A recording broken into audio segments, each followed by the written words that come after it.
ju e keni një problem dhe nuk e dini që e keni.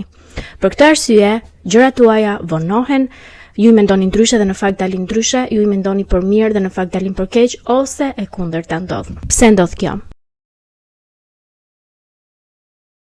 Mirë se erdhët në kanalin tim, Kristina Fundo. A jeni ju një ndërtues apo një shkatërues?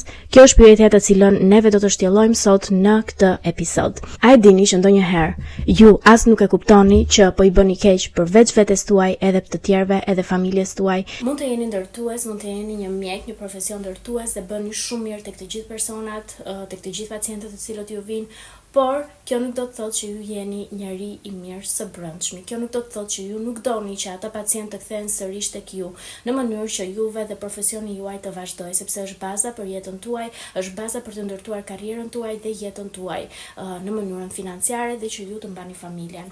A është e vërtet kjo? Plotësisht e vërtet, 100% e vërtet. E njëjta gjë ndodh me të gjitha profesionet e tjera. Pra, nëse dikush ka një pushtet për të ndihmuar të tjerët, kjo mund të jetë në mënyrë subkonsciente diçka negative. Doja shpjegoj këtë pjesë sepse kjo shkon deri tek familjet tona, deri tek njerëzit të cilët janë prindrit tan, familjarët tan, të cilët na duan të mirën dhe kjo nuk vihet në diskutim, por që duhet patjetër të punojnë edhe në aspektin e subkonsciencës, sepse mund të kenë mendime të cilat nuk i shikojnë dhe nuk janë në dijeni të këtyre mendimeve dhe të këtyre ndjenjave dhe që vazhdojnë të ndikojnë në jetën e fëmijëve dhe personave të tyre më të dashur. Pra në cilën do marrëdhënie funksionon kjo gjë, ndodh kjo gjë dhe është reale. Le të marrim rastin e një nëne e cila kujdeset shumë për fëmijën e vet dhe kjo nuk vihet në diskutim. Pra, nëna në mendimin e vet është duke u kujdesur dhe duke e dashur dhe duke u bërë, le të themi, rrugë për atë fëmijën e vet. Shumë e vërtet, shumë e drejtë dhe është për të përgëzuar dhe është për të falendëruar krijuesin për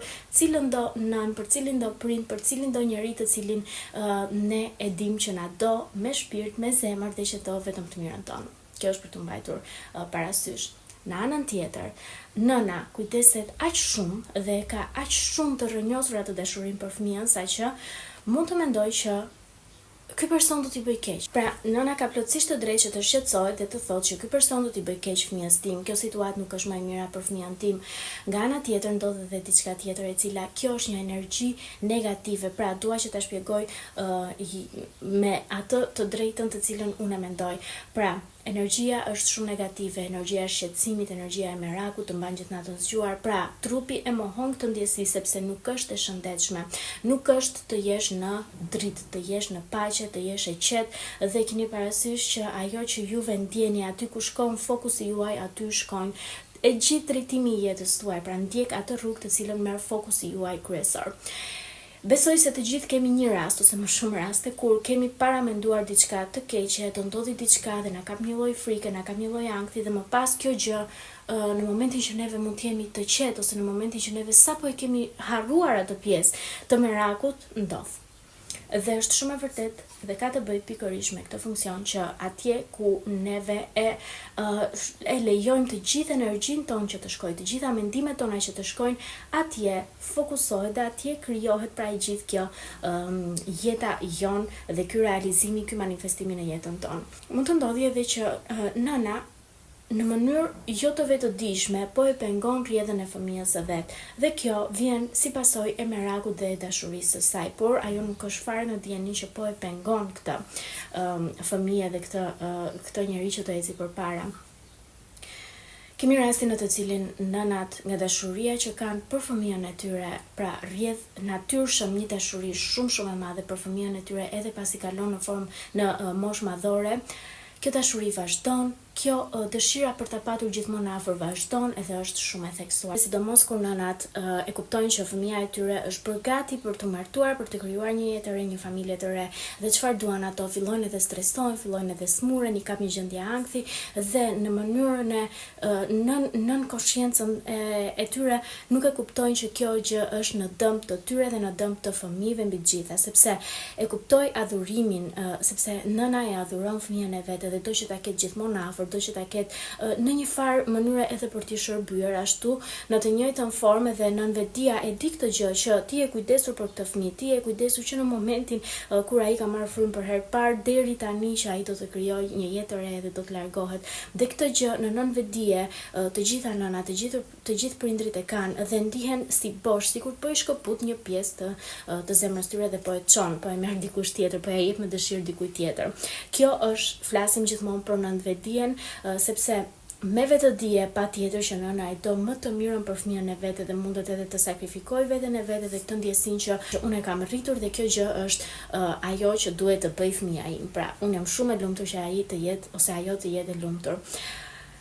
Në nënvetdije mund të ketë këtë ndjesi që po më largohet një pjesë e imja, okay? Edhe kjo gjë më rënon, kjo gjë më bën të ndihem keq, kjo gjë më bën që të qaj edhe të ndjej të gjithë energjinë jo të mirë, e cila përveç se dëmton nënën, dëmton edhe fëmijën, sepse janë shumë të lidhur dhe është një lloj si lidhja që neve nuk e shikojmë, por që e ndjejmë edhe që mund ta shohim që i ka të gjitha efektet dhe të gjitha pasojat në jetën tonë. Po flasim për lidhjen wireless.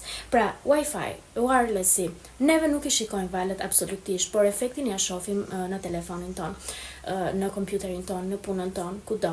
Parfumin, pasi e hedhim, ne nuk e shikojmë më ato erën që ne nuk e shikojmë dot më se nga vjen ajo era e mirë. Nuk mund ta shohim, por mund ta ndjejmë. E njëjta gjë është, e njëjta teori është edhe në jetën tonë. Pra, a ka baballar të cilët nuk e duan në mënyrë të nënvetëdijshme suksesin e fëmijëve të tyre? Po. Pse? Sepse funksionon që në mendësinë e këtyre baballarëve ata kanë patur gjithmonë kontrollin për t'i kontrolluar, për t'i drejtuar fëmijët e tyre plotësisht e shëndetshme, plotësisht gjë e mirë.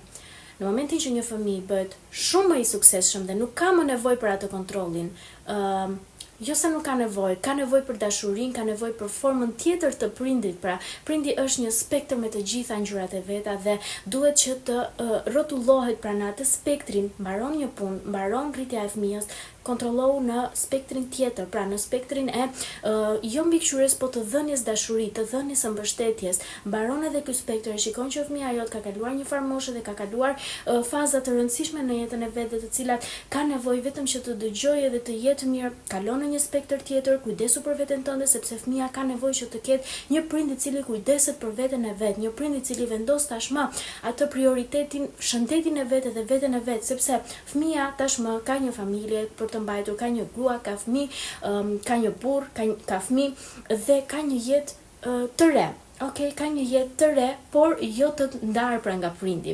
Okay, pra fëmia gjithmonë e ka prindin prioritet edhe prindi gjithmonë e ka fëmijën prioritet, por duhet që të ndryshojë pra spektrin në bazë të rrotullimit të kohës. Pra janë një lloj si ato ingranazhet e orës, të cilat duhet që në momentin e duhur pra të vi radha e ingranazhit për të vendosur pra për të funksionuar e gjithë koha, e gjithë ora dhe gjithë jeta jon.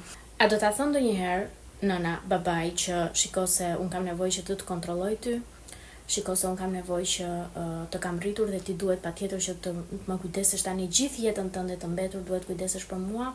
Jo, sepse as ata vetë nuk e kuptojnë dhe nuk e dinë që kanë këtë mendësi. Kjo është një mendësi e cila krijohet natyrshëm dhe është e nënvetëdijshme. Edhe ne duam patjetër që të zbulojmë këtë pikë kyçe të nënvetdijes tonë. Shumë gjëra të cilat ndodhin në jetën tonë, 100% të gjërave që ndodhin në jetën tonë janë si shkak edhe si pasojë i vetes tonë. Nuk ka fajtor të jashtëm, nuk ka persona të cilët juve ju bëjnë keq. Është një bllokim i nënvetëdijshëm i juaj, i cili po ju ndikon në jetën tuaj dhe nuk po e kuptoni dhe ne jemi këtu një lloj për të hequr atë gurin i cili ngec brenda çorapes, po them, brenda çorapes tuaj, qëndon që keni një gur ose keni një fije të çorapes, e cila në çdo rrugtim, në çdo hap që juve hidhni, ky gur i vogël që ka ngecur në çorapen tuaj po ju dëmton këmbën. Okej? Dhe ju nuk po e kuptoni, thjesht po ndjeni atë efektin dhe gurin po thoni kush e merr mundimin që të hyj, të heqë kputucën, të heqë çorapen, mund të jeni në rrugë, do ta heq gurin dhe më pas do vazhdoj të jem me qet. Kush e bën këtë në momentin që është me nxitim për të ikur në punë?